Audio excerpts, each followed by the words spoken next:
السلام عليكم ورحمة الله وبركاته. halgan shaqo joogto ah iyo in aan liisu dhiibin caajiska iyo duruufaha adag waxay ka mid yihiin sifaadka ugu muhiimsan ee shakhsiyaadka guuleystay. haddaba shakhsiyaadkaasi guuleystay ee aan marnaba isu dhiibin duruufihii adkaa ee ay soo mareen noloshoodii waxaa ka mid ah jalaaga caanka ah ee reer Maraykan ee lagu magacaabo Sylvester Stallone, laakiin Soomaalida daawata aflaamta Maraykanka u taqaan Rambo. ninkan oo inta badan aad daawataan aflaamtiisa ayaan jeclaystay in aan ka sheekeeyo qisada guushiisa. haddaba waxaad ogaataa in Stallone si sahlan uusan ku noqonin actor caan ah, laakiin caannimadani uu u soo maray halgan dheer oo adag. magaciisa oo dhammaystiran waa Michael Sylvester Gardansio Stallone, wuxuuna ku dhashay dalka Maraykanka gaar ahaan magaalada New York 6 bishii Juulaay sanadkii 1946. aabihi aslaan wuxuu ka soo jeedaa dalka Talyaaniga, hooyadiina ayadana aslaan waxay ka soo jeedaa dalka Ukraine. sidaas daraaddeed aktarkani caanka ah ee reer Maraykan sidoo kale waa nin Talyaani ah. maanta wuxuu ka mid yahay hadduusanba number 1 ahayn jilayaasha iyo soo saarayaasha aflaamta ee loogu jecel yahay gudaha dalka Maraykanka iyo guud ahaan dunida. wuxuuna in badan ku guuleystay abaalmarino qaali ah oo caalami ah. inkastoo Stallone maanta dunida caan ka yahay dhankalna u haysto xoolo badan, haddana bilowgii noloshiisa wuxuu soo maray faqri aad u daran ilaa heer wuxuu gaaray gaajo darteed oo eegiisii Rocky iska iibiyo si uu u helo cunto uu cuno. filimkiisii ugu horreeyey ee Rocky oo ah filim ka sheekaynaya noloshiisa ayaa sabab u ah in noloshiisa wax badan iska beddelaan. gaajadaasi daran keli ma ahayn dhibka uu soo maray ee markii uu dhalanayay ayuu xubin jirkiisa ka mid ah jabtay, taa oo ku keentay Stallone in uu qayb ka mid ah wejiga shal kaga dhaco islamarkaana uu awoodi waayo inuu hadlo. musiibadani hadal la'aanta ah in badan ayay noloshiisa daba socotay ilaa kolkii dambe ay ku adkaatay sii wadida shaqada jilinnimada. laakiin markii dambe uu ka gudbay xaaladani caafimaad darro. intii uu ku jiray raadinta shaqada jilinnimada ayuu guri ka kiraystay magaalada New York si uu ula xiriiro soo saarayaasha aflaamta iyo guud ahaan shakhsiyaad ka shaqeeya jilliinka. laakiin dhammaan isku dayadiisii uu kula kulmi lahaa shakhsiyaadkaasi way fashilmeen, waxaana kolkii dambe ku adkaatay inuu iska bixiyo kirida qolka yar uu ka degan yahay magaalada New York, taas oo sababtay in alaabtiisa iyo boorsidiisa dibadda aqalka loo soo dhigo. lacag la'aantaas iyo siidkaasi waxay ku qasabtay Stallone in uu jiifto boosteejada tareenka in muddo ah ay boosteejooyinka u ahaayeen guri habeenkii uu hoydo.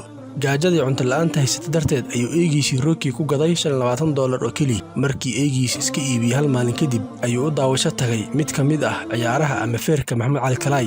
intii uu ciyaarta daawanayay ayay laabtiisa kacday, wuxuuna ku fikiray inuu noqdo act islamarkaana jila aflaam xiiso leh. markaas ayuu fariistay wuxuuna bilaabay qorida siinaariyowga filimkiisii ugu magacdaray eegiisii Rocky. waxaynu ku qaadatay qorida siinaariyowga ama sheekada filimka 3 maalin, waayo waa nin ciilsan sidoo kalena xamaasadaysan. markii uu dhammeeyey qorida siinaariyowga filimka ayuu bilaabay inuu mid gurigiisa ama goobtiisa shaqo ugu tago filim soo saarayaashii xilligaasi ugu caansanaa, asigoo u bandhigayay siinaariyowga filimka Rocky.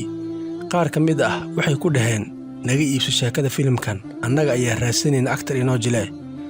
laakiin Stallone waa uu diiday arrintaasi, waayo asiga ayaa rabay inuu jilo filimka ee ma doonaynin in inta laga iibsado siinaariyowga uu actor kalena jilo. heer waxaa la gaarsiiyey lagu dhaho Stallone, adiga ma jili karti filimkani ee laakiin naga iibso siinaariyowgan quruxda badan, waxaan ku ogolnahay inaan ku siino adduun dhan $200,000. laakiin Stallone waa nin meel u caddahay, dhammaan dalabaadkaasi waa uu diiday, wuxuuna ku adkaystay inuu asiga sheekadani uu qoray filimkeedana jilo. Stallone ayaa iska sii watay baadagoobkiisii soo saare filim. aakhirkiina wuxuu helay soo saare filim ka uu aqbalay dalabaadkiisa, taas oo ahayd in Stallone asiga jilo filimkani. soo saarihii aqbalay dalabka Stallone ayaa siinaariyowga filimka ku gatay $35,000. waa lacag yar runtii marka loo eego lacagtii loo gaaray ay gaaraysay $200,000. laakiin Stallone ayaa oggolaaday heshiiskani dambe, waayo waxaa loo oggolaaday inuu asiga naftiisa jilo filimka. Stallone ayaa markii uu gacanta ku dhigay $35,000 islamarkaana loo oggolaaday inuu sheekadii uu qoray filimkeeda sameeyo, ayaa si degdeg ah ku aaday ninkii shalay ka iibsaday islamarkaana ka sii $25 oo keliya eegiisii oo aad ku jeclaa ee Rocky. wuxuuna ka dalbaday milkiilaha cusub ee eega Rocky hadda iska leh inuu mar labaad ka iibsado Stallone, laakiin milkiilaha waa uu diiday inuu Stallone eega Rocky ka iibiyo. Stallone ayaa milkiilaha eega Rocky u dan sheegtay, wuxuuna ku dhahay saaxiib eegayna waxaan rabaa in aan filim ku jilo, welibana filimka asiga ayaan ugu magacdaray Rocky ee fadlan eega iga iibi, waa iga codsi.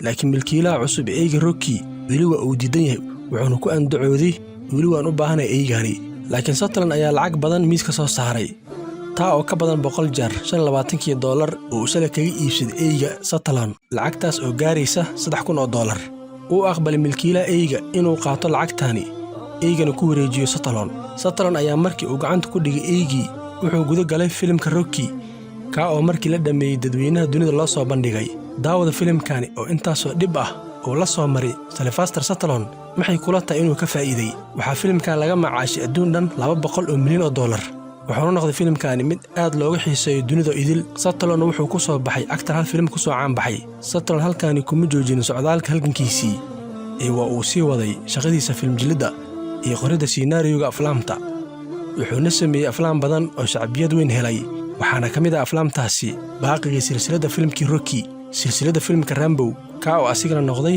mid superhit ah dunidana aad looga soo dhaweeyay waxaan aragnaa actor badan oo filimkaani koobi ka sameeyay waxaa kaloo kamid ah filmaanta suuqa helay Cobra Escape iyo First Blood iyo kuwa kale oo fara badan isla markaan halkaan aan lagu soo koobi karin